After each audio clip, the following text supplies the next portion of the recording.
Isa, du und Akka, ihr habt ein gutes Fundament und auch ein sicheres Fundament. Zu wie viel Prozent vertraust du ihm? Das ist immer so schwer zu sagen, weil ich vertraue ihm zu 100%. Das Einzige, was mir halt nicht immer gefällt, ist, dass wenn er zu viel Alkohol trinkt, dass er so viele verschiedene Gesichter haben kann. Und ich habe wirklich Angst, dass er irgendwas macht, was nicht er ist oder was ich zumindest nicht von ihm kenne. Die Antwort darauf bekommst du jetzt. Ich bin gespannt.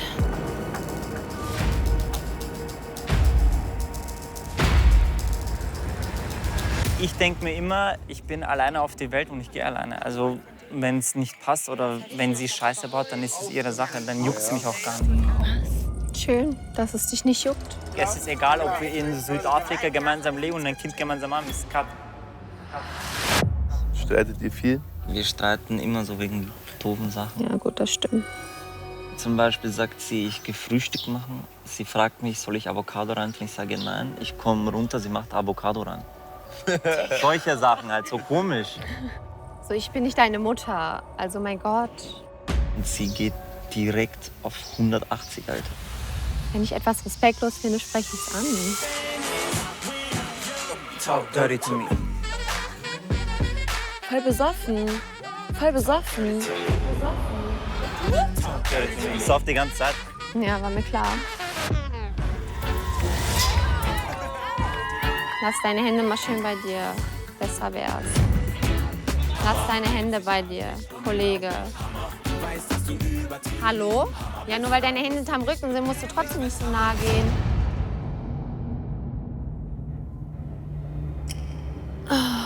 Ja, schön. Was macht es mit dir, wenn dein eigener Freund so über dich spricht? Das ist natürlich verletzend. Vor allem, weil ich ja eigentlich nur Positives zu erzählen habe über ihn. Also Akka weiß, wie ich ticke, dass ich wirklich ein sehr loyaler Mensch bin.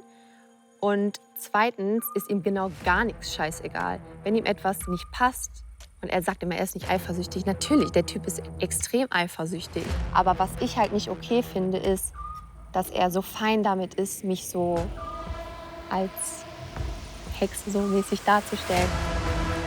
Sie geht direkt auf 180. Mit welchem Gefühl gehst du gleich zurück? Er hat jetzt nicht wirklich irgendwas getan, was wirklich die Grenze überschritten hat, sondern einfach, dass er halt gerne mitspricht, mitredet, mitdiskutiert und dazugehören will.